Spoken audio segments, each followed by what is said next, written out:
What is going on, guys? I'm with the Moose, and today I'm going to be talking to you about a recent development in the Call of Duty community that seems to be that the community is pushing towards using DLC maps in competitive play.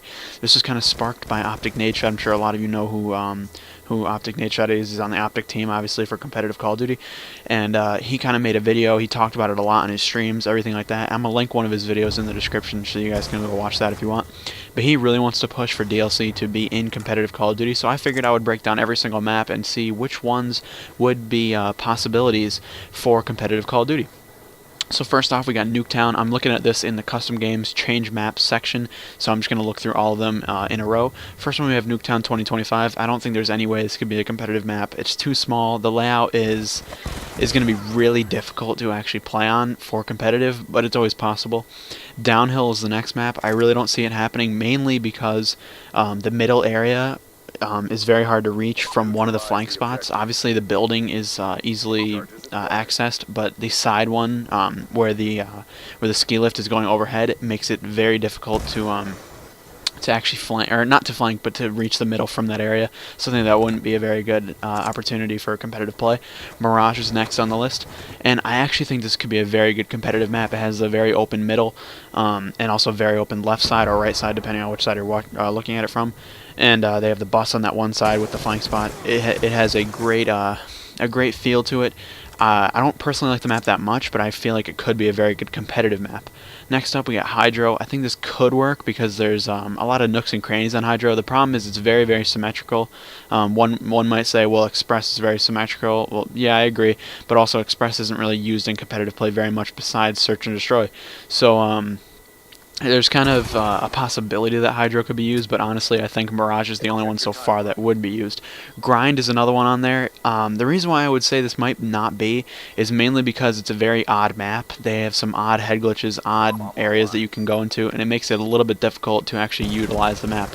Encore would be next on the list, and I do not think Encore will be used for basically the same reason as Downhill. It's kind of hard to reach the middle from a couple areas. Also, it's very, very symmetrical as in Hydro or something like Express or something like that.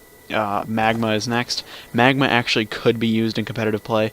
Obviously, the lava is a little bit of a hiccup, which, actually thinking about it now, basically makes me think that it shouldn't be in competitive play because it would kind of I don't know, negate players from using certain areas of the map. Obviously, they'd have to be very aware of that, especially when they're jumping around trying to find people, and it would make it pretty difficult.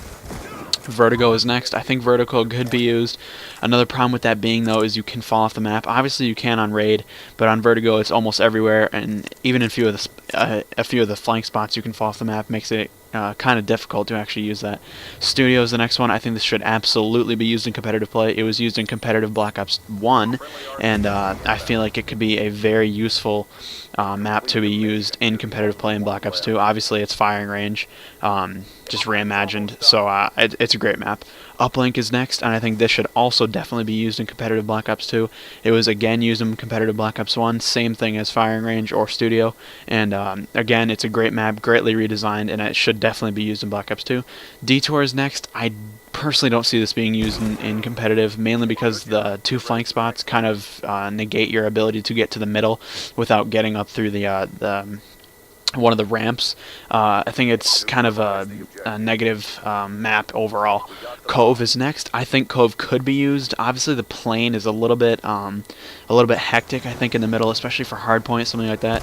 But that would probably be the best game type for it, is because it would be extremely fast-paced and it'd be a lot of fun to watch.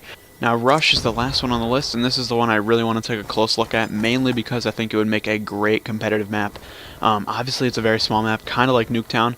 I think it's a little bit bigger just from my own judgments, but honestly, I think it's a very good map for competitive play. There's a lot of different areas you can go. The Speedball Court would create a very good environment for gunfights, things like that. There's a good flank spot on the side of the map that you can use to get above the action.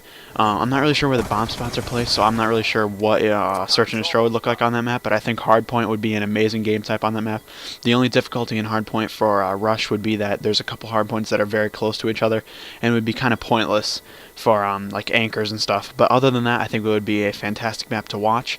I hope you guys enjoyed this commentary. If you did, please leave a like. This was a quick S&D in League play. Thanks for watching, guys, and I'll see you later.